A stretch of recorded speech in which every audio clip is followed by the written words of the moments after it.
As the Dalai Lama says, the show must go on. Yeah, you cock a snook at bad news, don't you? I do, actually. I'm a snook cocker.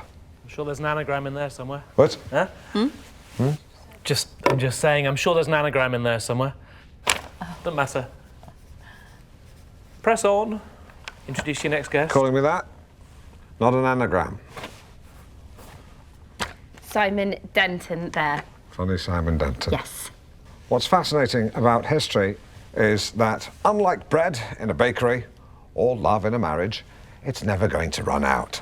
But military history is a genre all of its own. A new series promises to shed light on battlefield ingenuity, and we'll be talking to its presenter, Sam Chatwin, very shortly. Hello. Shortly.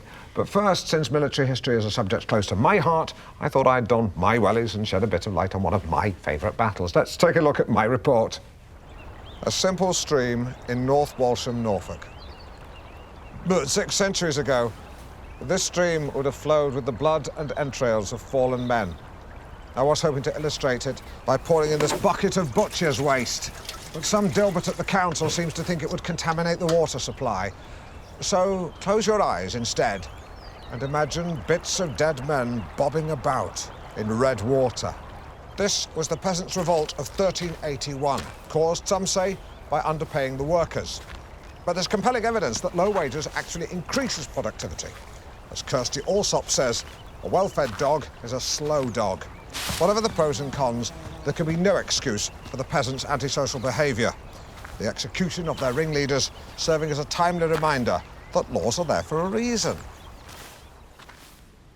Behind me is North Walsham Heath. What today is a pleasant place to rest was once a peasant place of rest, since many of them lay dying here.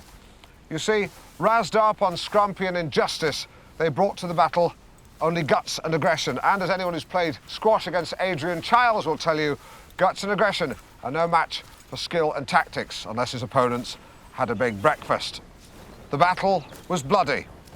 After the first day, the bishop's men set up camp here on the heath, a place for the Poop's troops to regroup and recoup. They would have discussed tactics, with a free hot meal included. Though potatoes in those days, of course, they hadn't been developed. It was simply lamb shank or the classic chicken. In contrast, one can picture the peasants loaded on cider, wheeling into bushes, telling disgusting jokes before attacking the bishop's men in dawn raids. But their lack of organisation meant they were no match for the deft swordsmanship and combat nous of a trained unit.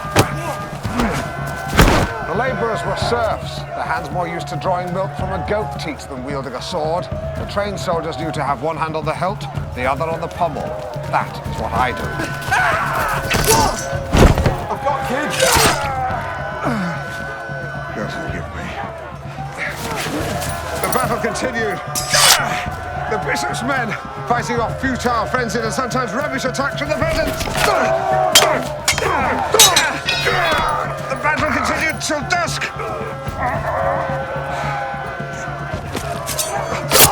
The last of the rebels dispatched had a bloody defeat that could have been avoided if the peasants had simply raised their concerns through the correct channels. A sobering reminder that war, be it the First World War, the Second World War, or the Great War of China, always takes a heavy toll. We've been fighting. And I was the winner. These people may all look like retired pirates, but in actual fact, they're former Lord Mayors of Norwich. Now, despite the Norfolk blackjack, we're a pretty progressive bunch around here. Take our current Lord Mayor, for example. It may surprise you to learn that he is a woman. We've always believed in giving women a fair crack of the whip. Not literally, that would be a dominatrix, which we also have in Norwich. There are currently 3 of them. Yeah, about 3.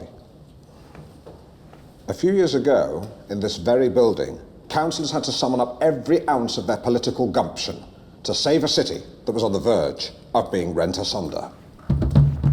March 2006, and the council have proposed to extend city centre parking fees to beyond 7 p.m. Uproar! The councillors hurtle through these corridors, the air thick with argument and counter-argument, hue and cry. Brouhaha! Some said it's an essential revenue generator, others said it'll strangle trade. The result? Deadlock. At that point, a rogue Lib Dem proposed a compromise.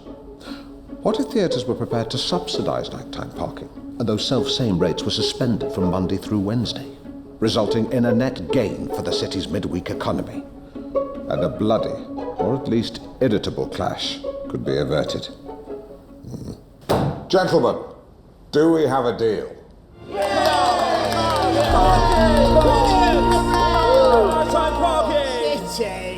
Norwich awoke that morning to peace. But it's incredible to think so few people know how close this city came to our blanket imposition of nighttime parking fees.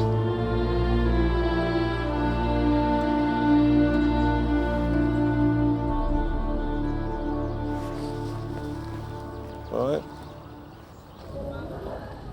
It's a little-known fact that had Hitler successfully invaded, he'd planned to make his victory speech from Norwich City Hall. It's easy to see why.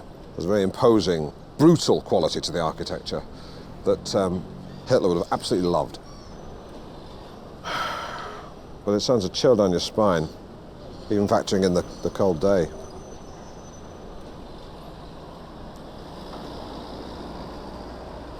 Just imagine.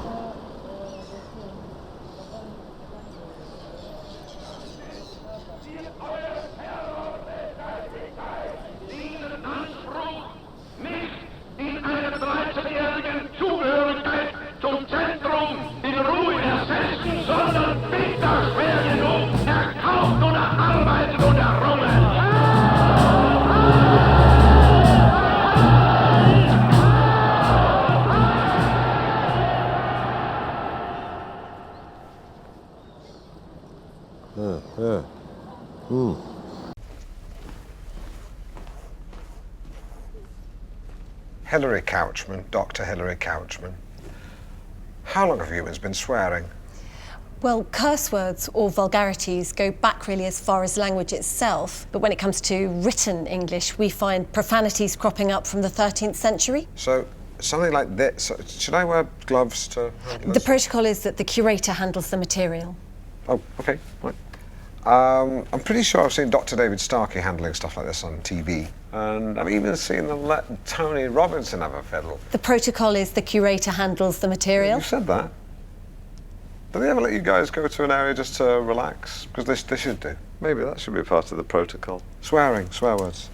One of the more prominent words is the word f***, but cunt too is also common across the Germanic and Scandinavian languages. Yeah. We also find uses of piss, Well, what areas would these profanities emanate from? I'm thinking Manchester, Liverpool. No, from across the whole country. Okay. Now what we have here are parish records from Drayton in Shropshire. When would that be? 1295. That's what these trousers cost. So what these documents show is how the earliest instances of swear words were typically found in the names of places or people. So surnames often describe what someone was or did. Right. Here we have a listing for Henry F***a-beggar. Goodness me. Now back then, the word f*** didn't have its current meaning. Okay. It actually referred to hitting or striking. Right, good. Well, hence the phrase, let's hire some Albanians to f*** him up. So there are terms that have fallen out of use.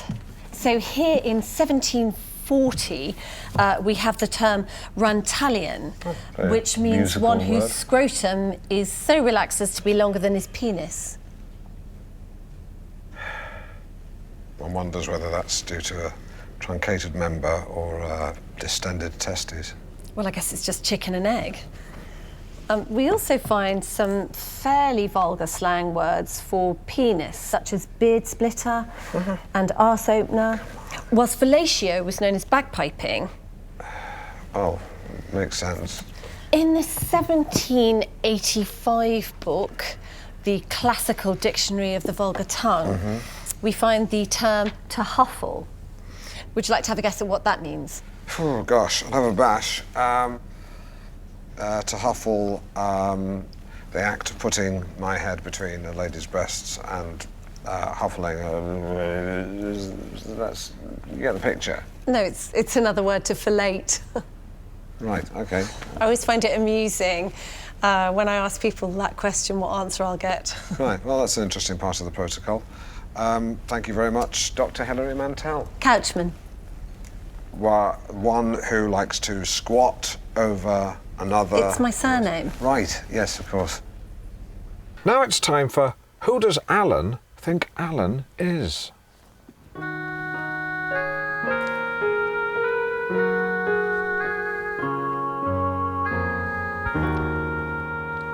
Who do you think you are?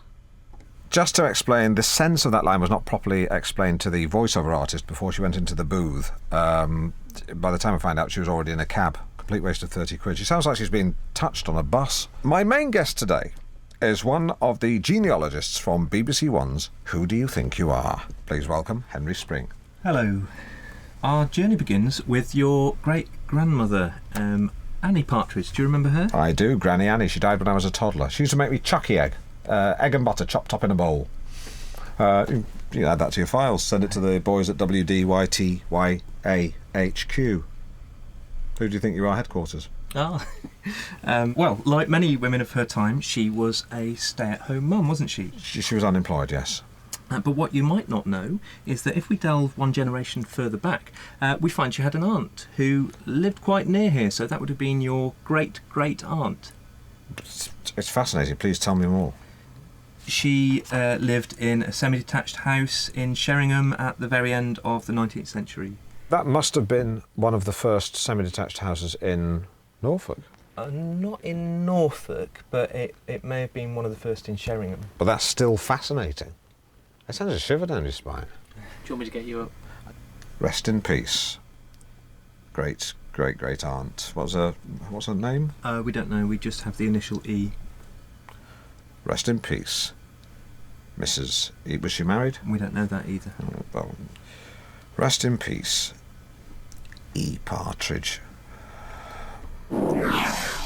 What was the joke you were going to do? I was just going to say, shall I go and get you a hot water bottle when you said you had a chilled in your spine? Oh, yeah. No, that's good, yeah. I think I was right to stop you there. Oh, yeah. Henry, I'm right, am I not, that my distant relative was involved in perhaps one of the most important pieces of town planning that Norwich has ever seen? Well, he worked in the Office of Town Planner. Changing what was Deering Square into what is now Deering Lane. They effectively made it a thoroughfare, yes. I mean, it's amazing. I mean, the number of times I've parked on that road. Never knew. I mean, I know it's loading only, but you park there after 6, they never get you. I almost feel like crying. Certainly made getting into the centre of town that bit more straightforward. And the rest. If it weren't for Deering Lane, you'd have to come in on the ring road. I mean, it's just amazing that an ancestor man had to wrestle with that awful decision. I mean, on the one hand, the square gave people somewhere to sit, a respite from the frenetic pace of life in Norwich. And yet on the other, I mean, direct access to Hobbs Road must have been like the promised land to civil engineers, cutting journey times from the east half of the city in half. He was caught between a rock and a hard place. It must have been ruddy hard. I sent a shiver down my spine. Another one. That's the second one in half an hour. I almost feel like I should get a hot water bottle to reheat my spine.